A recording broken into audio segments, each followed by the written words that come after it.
E fomos campeões, exatamente. Se você está chegando aqui e não sabe nem o que está acontecendo, bem-vindo ao meu canal. Aqui eu falo sobre Cybersecurity, Cloud Security, meu nome é Edu Show. Nesse vídeo vai ser um pouco diferente, eu vou falar sobre a mentoria 3.0 do canal da Cloud, da Valéria Batista. Por que eu tô falando isso? Porque eu fui um dos mentores do SC300, da certificação SC300, e o meu time era o time 1. Se vocês me conhecem, se vocês não me conhecem, estão vindo aqui por causa do canal da Cloud ou do canal do Marcos Vinícius. O Marcos Vinícius foi o coordenador desse desafio, né, dessa mentoria da SC300, e ele me chamou para ser um dos mentores. Coincidentemente, o time 1 foi o campeão, foi o top 1. Graças a mim? Não. Graças a essas pessoas que estão ali, gigantes, que começaram do zero. Eles não tinham experiência alguma com SC300. Alguns deles até trabalhavam com alguns componentes do SC300, mas conseguiram, ao longo da jornada desses 3 meses, adquirir conhecimento suficiente para montar um case, um business case, um caso de negócio para apresentar para a bancada como se fosse apresentação para um cliente, e conseguiram conquistar com muita responsabilidade, trabalho e muito empenho. Por que eu decidi fazer esse vídeo diferente mostrando isso? Porque quem me conhece sabe que eu gosto de pessoas que são esforçadas, gosto de pessoas que estudam para valer e demonstram que você só consegue chegar lá estudando e trabalhando inteligente, não sempre forte, mas inteligentemente. E nesse vídeo eu queria, além de vangloriar essas pessoas, esses campeões, pela dedicação, apesar de todo o trabalho deles, apesar de todas as dificuldades no dia a dia do trabalho, conseguiram entregar um projeto do início ao final, um desafio, literalmente, para mostrar para eles mesmos, né, que eles conseguiriam. Ou seja, essa é uma vitória que eles conseguem colocar no currículo e eles conseguem mostrar para as empresas o que eles fizeram. Quem são eles? Agatha Fernandes de Lisboa, Rodrigo Augusto da Paixão, Luiz Chalola, Renata de Paula Martins.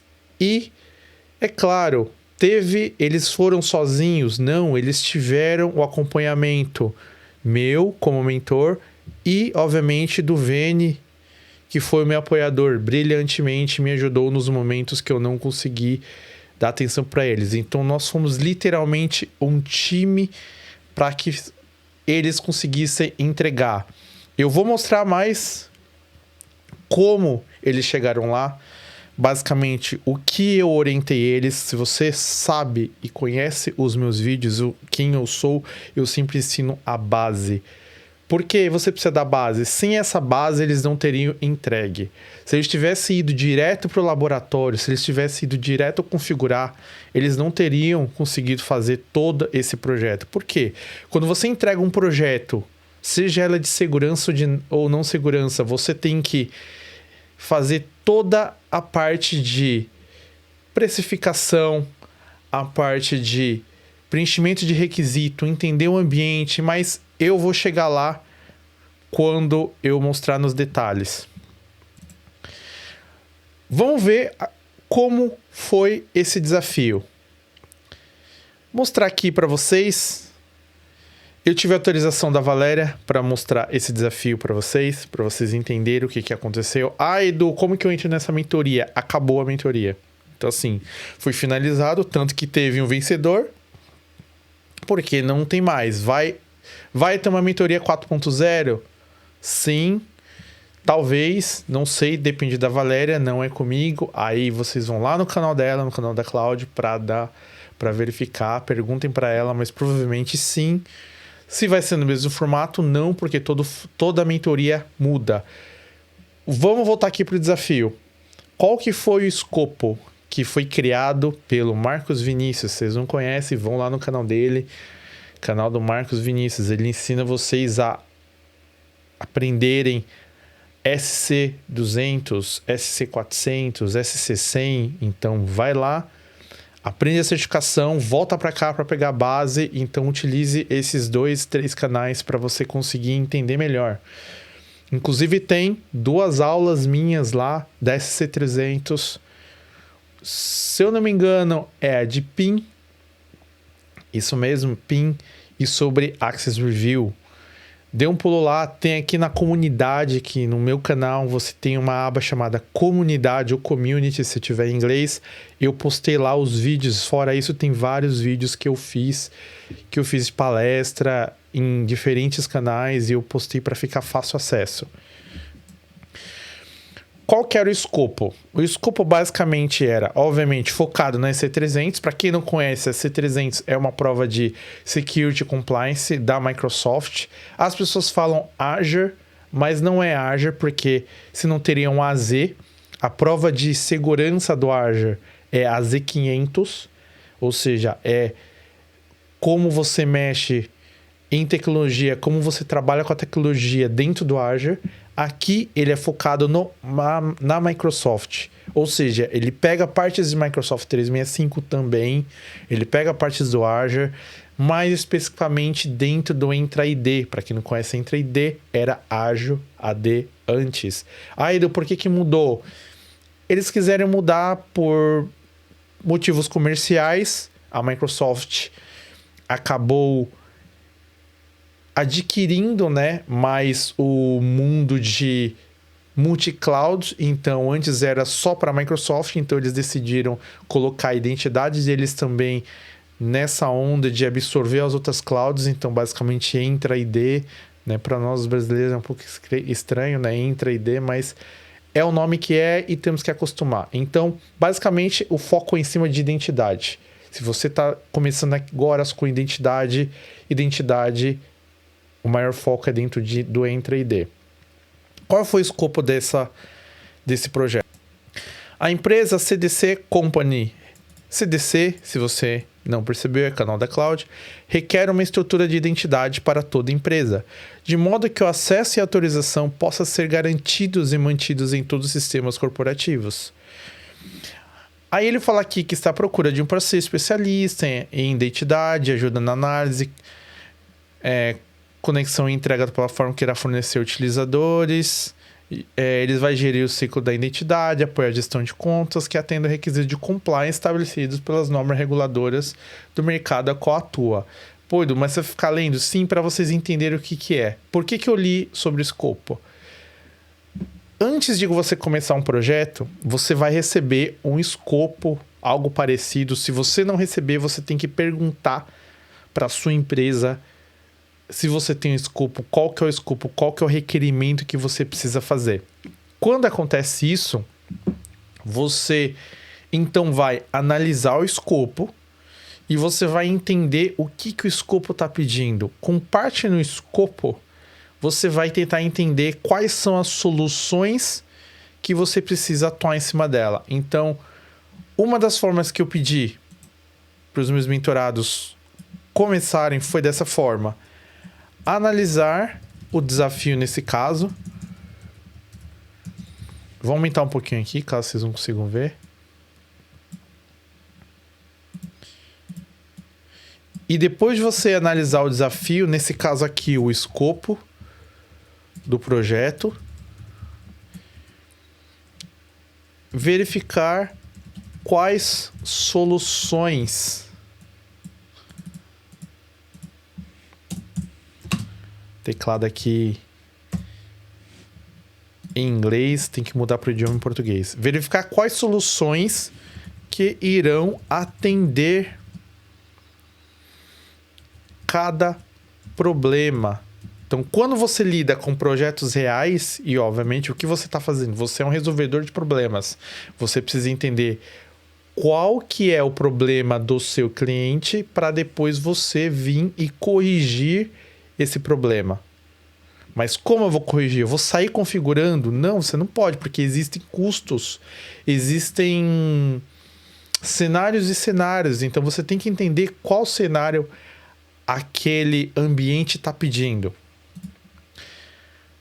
Vamos voltar aqui no desafio. Quais são os requerimentos? Olha só que interessante. Requerimentos, ele já te dá várias... Como pode dizer? Ele já te dá várias respostas aqui, né? No âmbito do projeto da Identity Access são categorizadas licenças Enterprise Mobility, mais Security 5 e Arjo ADP1 para todos os utilizadores. É necessário manter a identidade on-prem sincronizada com a Cloud Azure, de modo a oferecer SSO aos utilizadores.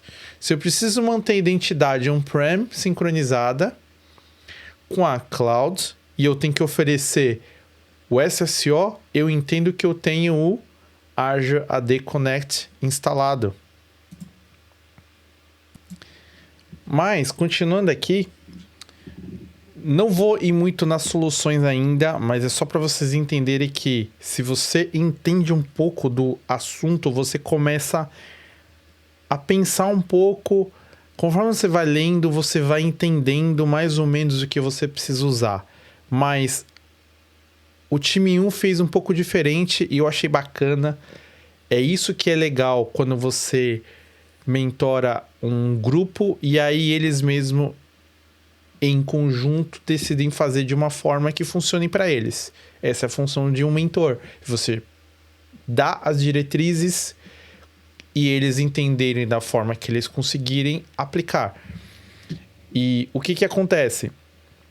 Ele fala aqui que os dispositivos utilizadores devem estar protegidos com um sistema que substitua o uso de senha por autenticação forte de 2 fatores nos dispositivos.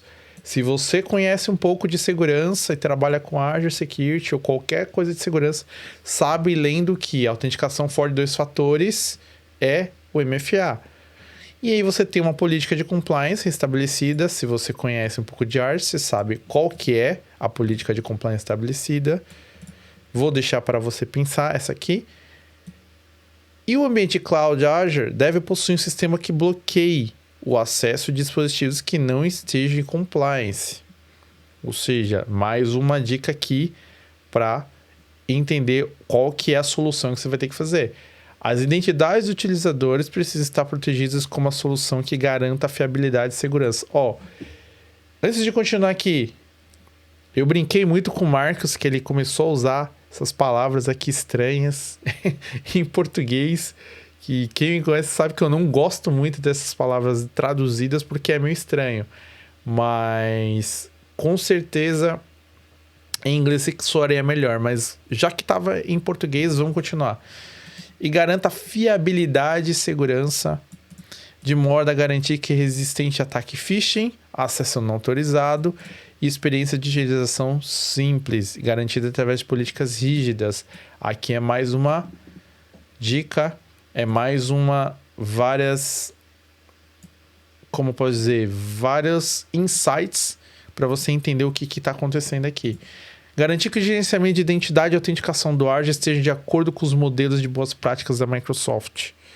Somente utilizadores autorizados podem conceder acesso a outros. Aqui a gente trabalha com o quê? Com least privilege. A gente trabalha com acesso privilegiado, porém com menos acesso possível, ou seja, o mínimo de acesso, somente o necessário. Você deve haver a visibilidade e auditoria dos acessos de modo a facilitar a identificação de alguma situação de anomalia. Garantir que os utilizadores e aplicações somente possuam acessos necessários às suas atividades. Também é uma outra dica aqui. O ambiente em Azure deve possuir o serviço de nuvem para armazenar e acessar segredos de maneira segura. Tudo que está em negrito, não sei se os outros times perceberam, mas isso aqui era a dica de palavra-chave para você tentar identificar o que o Marcos estava tentando fazer na cabeça dele. O mesmo somente deve ser acessado por utilizadores autorizados, restritos e com acessos controlados. Isso aqui também diz muita coisa. Quando você tem acesso por usuários autorizados, restritos e acesso controlados, o RBAC bem limitado, mais algumas outras funcionalidades de segurança aí. E aí você coloca alguma auditoria aqui, né? Dentro do EntraID dá para você auditar. Se você quiser ir além, dá para colocar uma monitoração, enviar alertas, mas como a prova que o desafio, a prova não era bem Azure, era EC300 e já estava ficando bastante complexo, eu deixei eles focarem na parte do EC300 e não pensar muita coisa para não confundir a cabeça deles. Por exemplo, quando você vai fazer um desafio, tenta não viajar muito, coisas que eu fazia no início. Então tenta pensar aquele assunto e se não está pedindo, é melhor você não colocar a mais. Por que isso? Porque não é para colocar a mais se dá para colocar. Porque quanto mais coisa você coloca numa solução, mais custo tem para o cliente. E o que o cliente quer? Ele tem um problema, ele tem um escopo e geralmente ele quer resolver aquele problema com o menor custo possível. Geralmente não, na maioria das vezes. Você tem que saber interpretar o que tem nesse desafio. Por quê? Porque você vai precisar fazer a precificação depois. Então vamos voltar aqui antes. Verificar as soluções que irão atender cada problema. E aí você vai colocar aqui, depois da análise de desafio, você vai verificar a solução, você vai entender qual o serviço que atenderá. E aí, quando eles analisam, eles têm que entender assim, fazer a seguinte pergunta: por que certo serviço ou funcionalidade não funcionaria? Por quê? Exemplo. Vamos voltar aqui no desafio. Se você subir aqui, ele tem uma parte... deixa eu lembrar aqui onde que é.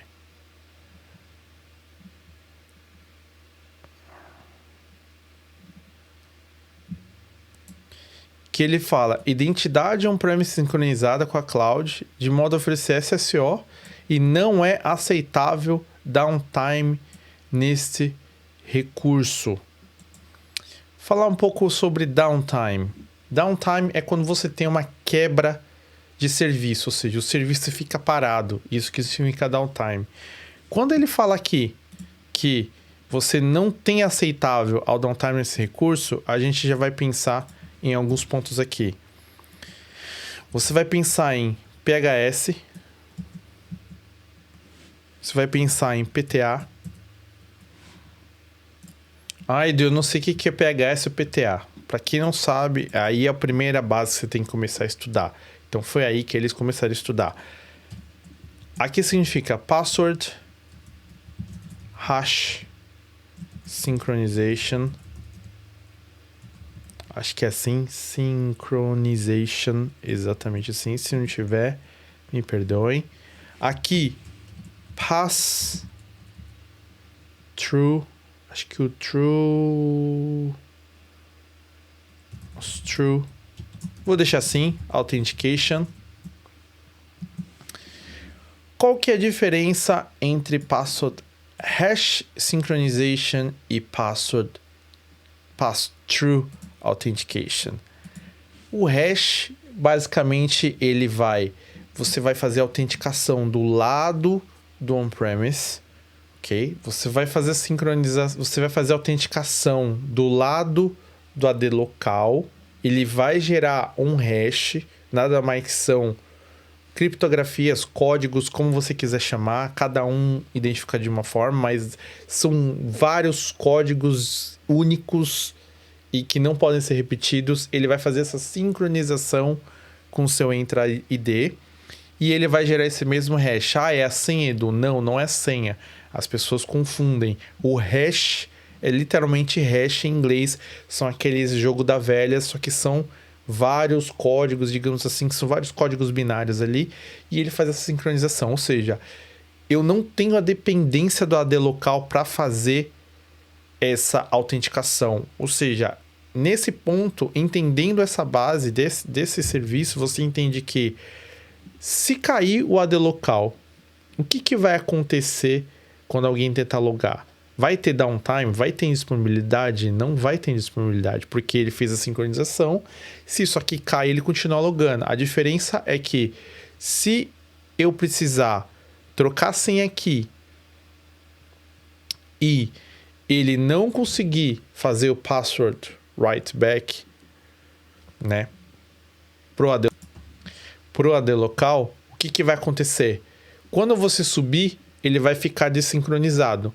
Então, se você estiver logando em máquinas que dependem do on-premises primeiro, que ele comunica primeiro, ele vai ter uma desincronização de senhas. Aí você tem que esperar um tempo ou fazer a famosa sincronização. Um comandinho ali, você procura lá na Microsoft qual que é. Não veio um caso aqui dessa aula, mas você faz o force ou você pega e espera o tempo mínimo ou o tempo que tiver configurado e ele vai sincronizar de novo. No Pass-Through Authentication, o jogo já muda, porque ele não tem uma sincronização para o seu Entra ID. O que ele faz? Quando você autenticar aqui, ele vai pegar no seu Entra ID e vai falar: opa, o Eduardo quer autenticar, eu vou buscar esse usuário, eu tenho esse usuário no meu local AD? Tenho. Ele quer autenticar com esse login. Está certo? A senha? Tá. Ele vai e comunica de volta. Por que isso aqui tem disponibilidade e por que isso não funciona para essa solução? Ó, não é aceitável downtime nesse recurso. Por quê? No momento que você perder a conexão, caiu a internet, você não tem mais essa sincronização, certo? Caiu essa sincronização, o que acontece? Você tem disponibilidade, ele não vai conseguir logar mais. Então, aqui, percebam que aqui nesse ponto, ele não falou se vai ter SSO ou não. Com certeza vai ter SSO. Ou seja, nessa função aqui, você colocaria pass-through mais o SSO. Pô, Edu, mas pass-through com SSO você falou que não era porque vai ter indisponibilidade? Isso, exatamente. Não é pass-through. Não é aceitável downtime. Ou seja, não é pass-through, é password hash. Porque quando você cai a internet, ele continua, ele não vai ter downtime. Ele vai continuar fazendo o SSO. Mas e o SSO? O que é o SSO? Ele é o Single Sign-On. Por que ele é o Single Sign-On? Porque, basicamente, só para você entender, não é uma aula de Single Sign-On, mas se você quiser alguma aula do que eu falar aqui, algum termo, coloca aqui embaixo no comentário que eu faço a aula. Sem problema algum. Vai depender de quantas pessoas, do que o pessoal está querendo que eu ensine aqui. Mas o Single Sign-On nada mais é que você vai centralizar o seu login e o seu gerenciamento em um único lugar de gerenciamento. Como assim? Eu vou utilizar só o Entra ID para poder fazer o login em tudo. Ou seja, eu não preciso ficar gerenciando 800 aplicações e todos os usuários e senhas diferentes, ficar cadastrando várias vezes. Eu faço um vínculo dentro do App Registration, que aí é um pouco mais avançado, que não vem ao caso desse vídeo. E dentro desse App Registration, faça a configuração e você utiliza todos os aplicativos que tiverem SSO para logar com o seu Entra ID e a senha. Edu, você vai fazer toda a explicação de todo o desafio? Não, vou fazer só algumas do que eu achar que é interessante para vocês aqui, tá bom? E aí, o que acontece aqui embaixo? Percebe que eles falaram aqui das empresas parceiras, de prestadores de serviços que tem que possuir acesso seguro e controlado. Aí aqui você utilizaria mais ou menos um B2C, B2B. Edu, mas B2C não é customer? B2C é customer, mas eu já vi situações de empresas que eu não precisei usar o B2B, eu utilizei o B2C porque essa prestadora de serviço funcionava como um customer, digamos assim. Ah, é um padrão? Não, não é um padrão, não tem regra. E o serviço está ali, o serviço é para ser utilizado. O que você tem que analisar? Porque é B2B, eu vou sempre usar só para empresa? De preferência, sim. Mas se você conseguir adaptar o B2C para uma empresa, para um prestador de serviço, por que não? Funciona também. Porque tudo vai variar de acordo com o que eles estão precisando. Aí aqui pode entrar um B2B, pode entrar um B2C, vai depender muito. Isso aqui é interpretação. Então, assim, como ele não está bem explícito o que está querendo, qual que é a função que vai acontecer aqui no mundo real? A gente vai voltar para o cliente e vai perguntar o que acontece. Ou seja, o que exatamente está querendo controlar aqui? São só o acesso, literalmente está escrito aqui, o acesso, ou você quer fazer algo a mais? E aí, dependendo, você gerencia. Você quer ter o gerenciamento nesse novo acesso seguro e controlado? Você pode ter essa identidade externa como guest, como convidado, ou você quer algo bem controlado mesmo. Porque assim, às vezes está escrito uma coisa, mas o cliente não falou exatamente com aquelas palavras. Então é interessante no mundo real você fazer esse tipo de coisa. Garantir que os utilizadores possuem sistema de redefinição de senhas. Para quem sabe, para quem não sacou lendo isso, é o SSPR, Self-Service Password Reset. Então você vai vir aqui, SSPR, Self-Service Password Reset. O que é isso, Edu? SSPR nada mais é que você, literalmente, self-service. Quando você vai no self-service, o que acontece? Você mesmo se serve, self é você mesmo em inglês, se serve a sua comida, certo? Você vai por quilo self-service. Não sei se todas as cidades do Brasil têm isso, mas em São Paulo, de onde eu sou, tem bastante self-service. Então você vai e se serve. Isso aqui literalmente você faz uma reset de senha, você altera a sua senha você mesmo. Para isso existem configurações que você vai ter que colocar algumas perguntas e respostas. Vai depender muito de como configura. Então vai ter um combo ali de respostas de segurança, vai ter um combozinho ali do que você tem que responder. Geralmente vai usar 2 ou 3.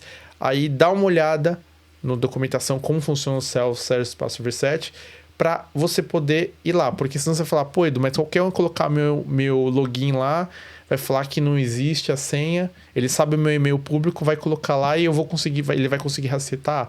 Mas é falho? Não é falho, porque você tem...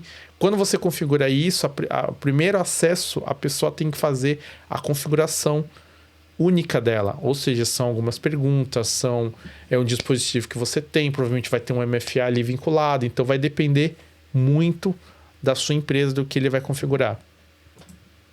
Voltando aqui, o acesso remoto ao servidor SDC Company deve estar protegido contra a exposição de portas, RDP e SSH. Vocês percebem que é um pouco mais avançado. Se você não tem conhecimento de infra, se você não passou pela Z104 ainda, ou você não passou, mas você tem conhecimento de infra, um pouco de virtual machine, você pode vir para cá. Mas caso não, eu recomendo você passar pelos básicos, SC900, AZ900, AZ104, para depois tentar fazer um SC300. E talvez, quem sabe, você, olhando o meu vídeo aqui, tentar fazer esse desafio na sua casa, no seu laboratório, né? Por que não? Para quem sabe, exposição de portas RDP-SSH. Por que RDP-SSH? RDP é o protocolo Remote Desktop Protocol, se eu não me engano é isso. Espero que seja isso, mas é para Windows. SSH vem de Secure Shell, normalmente é para acesso a Linux. Então, quando você tem uma máquina Windows, vai ser RDP. Quando você tem Linux, você não tem RDP, você vai usar o SSH.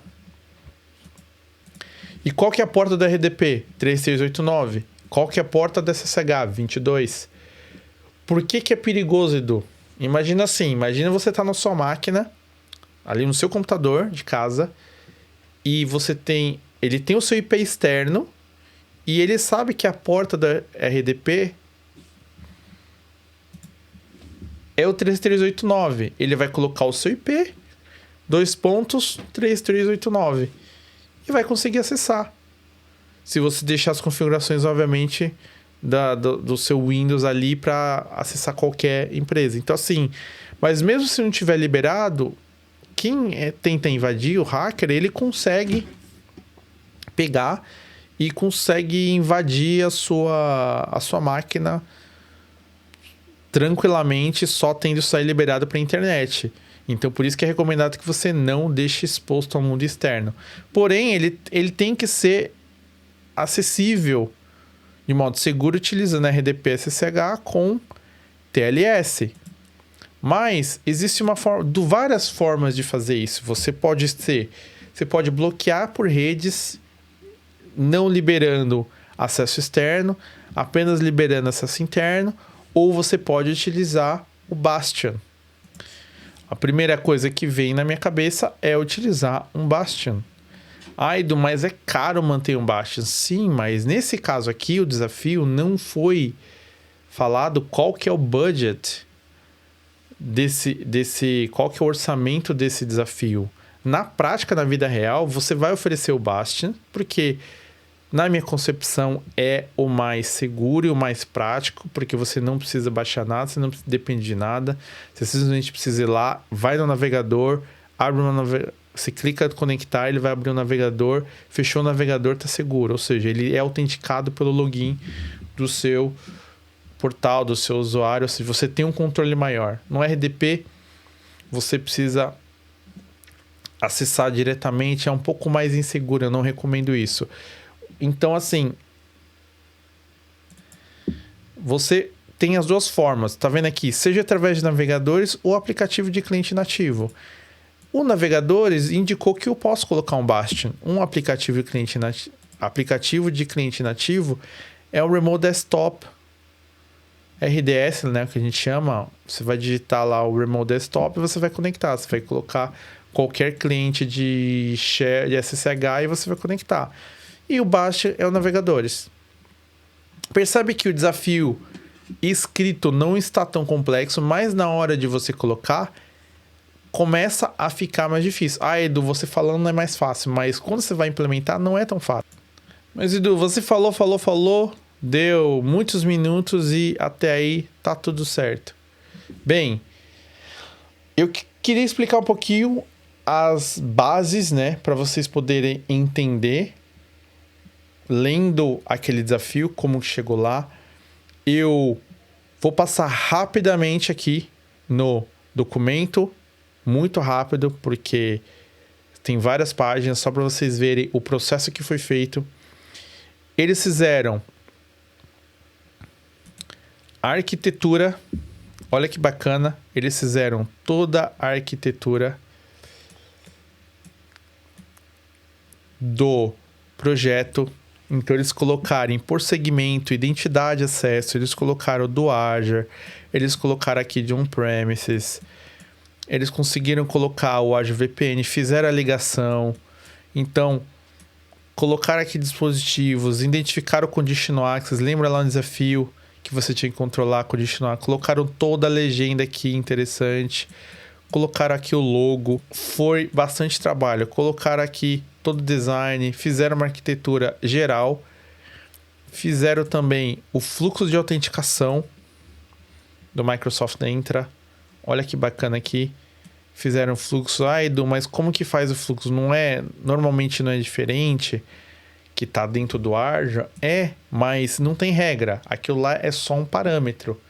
Eu falei para eles assim, se dessa forma vocês entenderam, deixa assim. É legal? Um fluxo é um fluxo, um diagrama é um diagrama.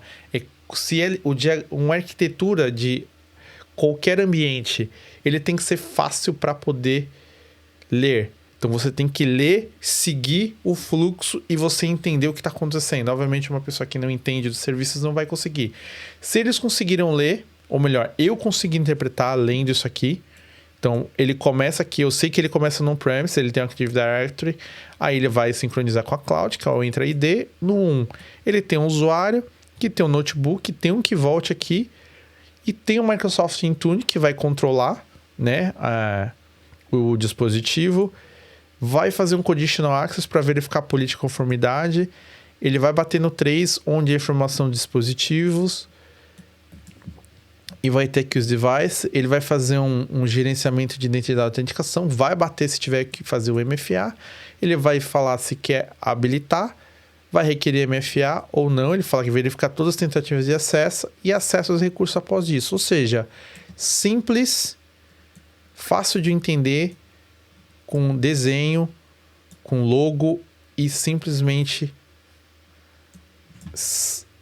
tranquilo para qualquer pessoa que não entende, olhar e do 1 ao 4 consegue identificar.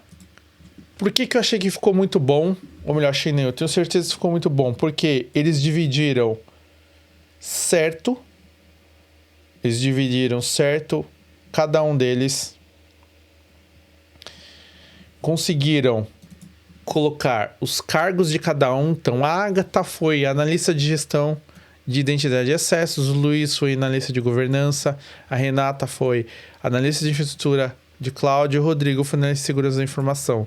E após isso, eles criaram uma documentação, colocaram desafio, objetivo, escopo, olha, bem profissional, colocaram um logo atrás, pegaram e orientaram tudo, colocaram o cronograma aqui das etapas, planejamento, implementação, configuraram, fizeram FinOps, que é um ponto que eu falei para eles que eles tinham que fazer, porque eles mostraram, eu não vou mostrar aqui que não é o caso, mas eles fizeram todos o necessário da implementação do FinOps, né, para identificar os recursos, implementar as ferramentas, fizeram treinamentos de teste, ou seja, eles, se fosse um mundo real, eles iriam fazer treinamento da equipe, eles iriam fazer os testes, eles iam fazer o lançamento e fazer todo o acompanhamento.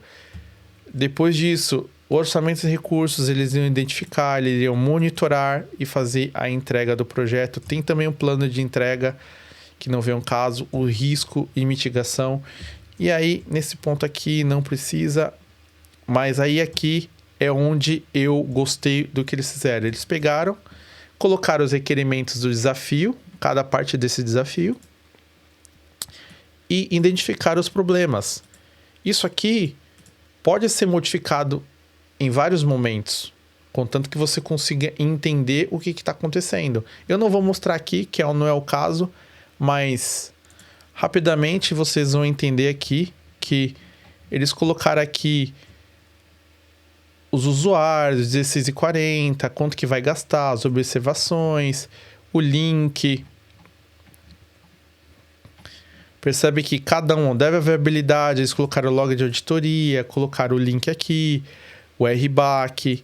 Então, assim, eles foram segmentando ponto a ponto do que fazer e com isso ajudou eles a identificar. Por que eu falo isso, tá? Vamos voltar aqui. Quando você faz qualquer projeto, você precisa analisar o cenário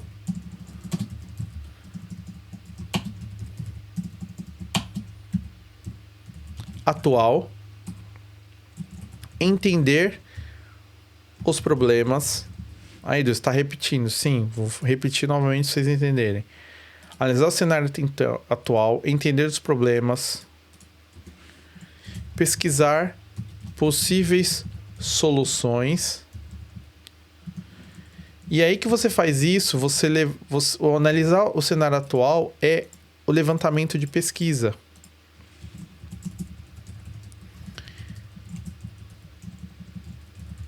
E requisito. Por que isso? Porque quando você tem o cenário atual, você entende os problemas, você pesquisa soluções, aí você consegue fazer a prática e ir para o laboratório para testar se realmente funciona. Labor aí, deixa assim. E quando você entende, pesquisa soluções, dentro dela você consegue fazer o FinOps. Você consegue fazer o cálculo mais estimativa de quanto pode gastar. Entendeu?